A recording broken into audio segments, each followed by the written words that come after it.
delicious, and that is some scalloped potatoes, and they're going to be full of cheese and green chili, and they are delicious.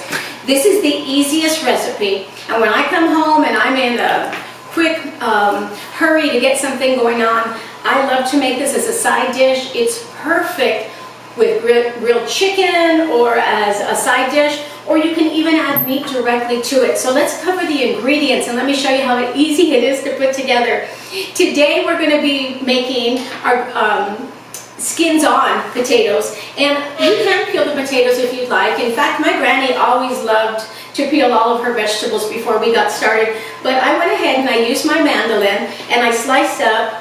I'm using some basic russet potatoes today. I'm using 3 types of cheeses, and another hack that I like to share with you to make the time a little bit quicker in your kitchen is to go to the deli and ask them to slice you some cheese like sandwich style. That is a perfect thin slice to place between our potato slices. And today I am using Gouda. I'm using a Monterey Jack cheese, a pepper jack cheese, and I am using a medium cheddar.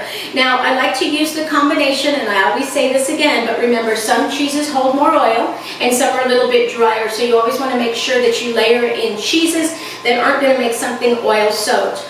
We're going to be using some milk, of course, to create that creamy base, and a little bit of butter in there. And the star of the show today is going to be our hatch green chili. And today I'm using a late harvest blend. So as you take a look and see, you're going to notice that it has some red chili and some green chili. So people ask me, Kerry, what is late harvest? What does that mean? When chili grows on the plant, the pepper forms itself in a green way. So as it's, we're working with this chili today, as the chili gets later into the harvest season or towards the fall, it starts to turn red. Now, most of the time we harvest our green chili, we roast it, we peel it, and we chop it. But some farmers, and I'm so glad to know about this, they choose to let their chili ripen a little on the vine, and that gives us a little bit of a deeper, smokier flavor that we can blend in. Now, the last thing is if you leave your chili on the plant and you allow it to go all the way to where it turns completely red, and you can go ahead and harvest and dry the pods at that time. So this is kind of a unique combination of getting to use red and green. That's the famous question in New Mexico, red or green, and so we're going to do a little bit of a Christmas style with these, and we're going to use some spices today: salt, pepper, and oregano. Now let me show you how easy this is to get going. You don't have to build this like I'm doing today. In fact, sometimes I just make it in a casserole style, but today I'd like to show you how easy it is to take these potatoes, and rather than laying them flat, this is actually what we're going to do. We're going to make some stacks, and we are just going to fill in our skillet. Now I'm using a cast iron skillet, and I took the time to preheat my oven to 350 degrees. And we're using a well-buttered skillet today, and you'll see as I just stack these in there. These kind of look like a Hasselback, but I cut all the way through, creating these wonderful slices. Now you don't want to pack them too tight, or you're going to add on some additional cooking time that you may have time for, but when I'm in a rush after work, I like to try to get everything on the table within 30 to 45 minutes. So now that we've filled in our skillet with those delicious potatoes, I'm simply going to take these slices of cheese and randomly drop them in. You know how I love the cheese. So we're going to go ahead and feed those into our slices of our potatoes right here. It is so easy. People get amazed that I'm able to create this, and it looks delicious. It's gooey, and if you like cheese and potatoes like I do, you are gonna really be excited about sharing this recipe with your family.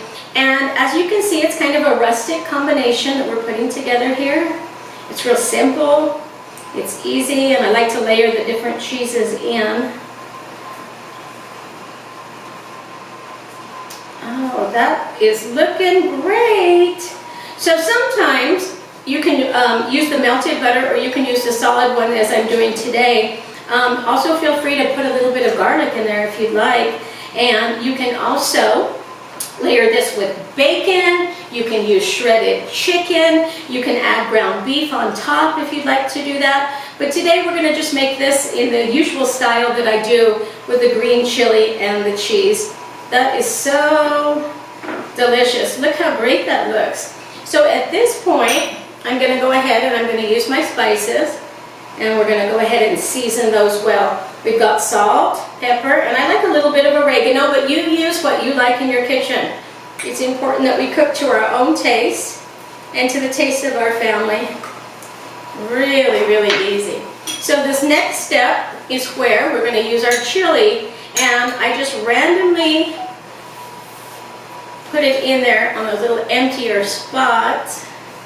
And this allows the chili to flavor with the cheese and soak in there with these delicious sliced potatoes. And you can add as much or as little as you'd like. I sometimes will just do half and half, and I leave the chili on one side. Great. Now, before I add that butter, let's go ahead and add in our milk. Now, I'm using an 8-inch skillet today, and so I'm going to use about a half a cup, maybe a little bit more. And remember, we're just creating a creamy base with this dairy that we're adding in. And I'm using in a full whole milk, but you can use a 2% or skim milk if that's something you prefer. And when I'm making it at Christmas, I put in heavy cream because I really like that. So we're going to just drop in some butter chunks on the top because these will melt down in between the slices of our potato. And what we're going to do, guys, is we are going to put this in the oven, and you don't need to cover this. In fact, I encourage you not to, because we like that crisp edge that comes around from the cast iron, and it makes it nice and bubbly, and there we go. That was about the easiest scalloped potatoes anybody I know can make, and mine are always delicious, so you're going to have to trust me on this. Try it in your house and let me know what you think. So now that we prepared it, I'm going to pop it in the oven. We're going to put it in there for about 35, maybe 40 minutes. And the way that you can test it when you're done is you can simply just pull out one of the slices and give a little taste test. This is a beautiful dish, and I can't wait to show you guys what it looks like as soon as we get it out of the oven. Ooh, look at this! Oh my family is going to be so excited. Look at all that gooey cheese and that green chili, and it smells lovely. I love it. Let's go ahead, and I am going to, first of all, tell you, you're gonna love making this. I don't know if you're gonna love making this, but you're gonna love eating it. That I can guarantee. Now, this cast iron always comes through for me. I love cooking in a cast iron pan, and you can see how nice that looks. So delicious. I'm going to go ahead and add in a little bit more of that gooey cheese on the side, because you know how I am. Never holding back on that. I want to thank you guys for coming. I want to remind you to subscribe. If you have not subscribed to my show, please do me a favor. Help me grow my channel. It's important that I get to see you guys again. And don't forget, you can click that little bell reminder, and it gives you a reminder when we drop our next video.